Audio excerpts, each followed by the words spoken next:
در ناحیه واسه تربوزی در این پلاک رسیده رو ساکنان تربوزی نورخانوف نام گذاشتند. گرچه نوی این تخمی گلندی باشد، ساکنان آن را همین طور نام ماندند. تربوز نورخانوف از دیگر تربوزها با قناکیش فرق دارد. قناکی این نوی تربوز بلند بوده تا 28 کیلوگرم وزن دارند.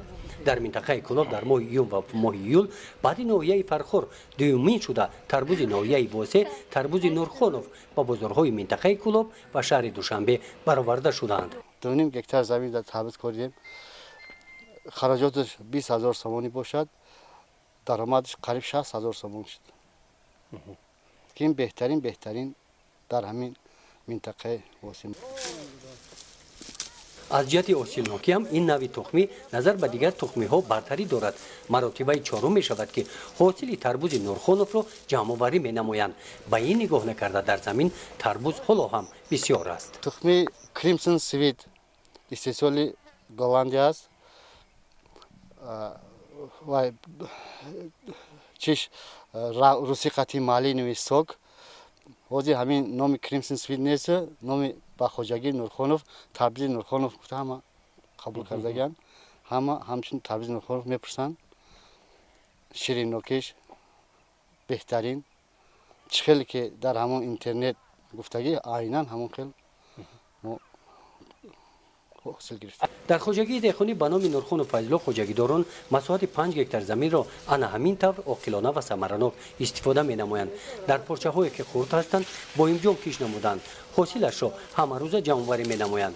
حبیب الله نورخانوف از کشت محصولات پولیزی درآمد خوب به دست آورده است. همین است که در کشت تکراری بعد جمع آوری حاصل کارتوشکا در این زمین دانه تربوز شنانیدند. نشونمای نیالها گواهی می دهند که از حاصل کشت تکراری هم بازارهای منطقه کلاب با تربوز شیرین نورخانوف تامین کرده می شود.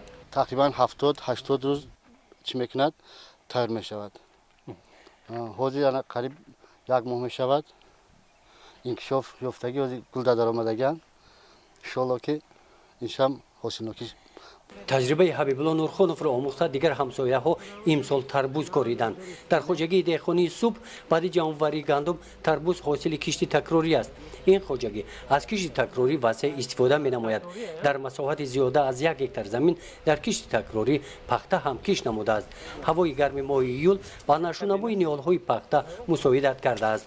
در جماعت دهات به نام میرعلی محمد علیف همین طور با کشت تکراری در این زمین ها دورنمای کشت تکراری اجرا کرده شد. نقشه داریم در میدان 436 گکتار. امروز ما در میدان 441 گکتار کشت تکراری گذرانده استودیم که موافق نقشه 101% را اجرا میکند. در این موافق چیز 20 گکتار کشت پخته، 30 گکتار کشت شولیه، 82 گکتار کشت جگوری دانه، 125 گکتار جگوری برای خوراک چهارپای، زیاده 60 گکتار کشت شولی داریم در این حدود جامعه. عامل اساسی زیاد شدن مساحت زمین‌های کشت تکراری و خوجگیداران در گرفتن درآمد از کشت تکراری نسبت می‌دهند. در خوجگی دهخانی به نام فریز در کشت تکراری سال گذشته شالی کاریده بودند. فایده‌اش را خوجگیداران دیدند.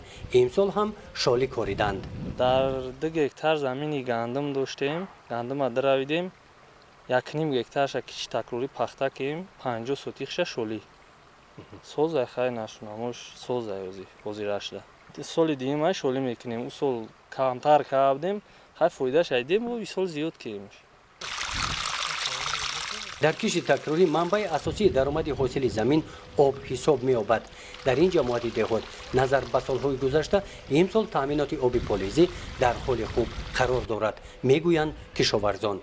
گزارش خواجه نظریف خدای نظر ظهوروف از ناحیه واسه برای برنامه اطلاعاتی نوید.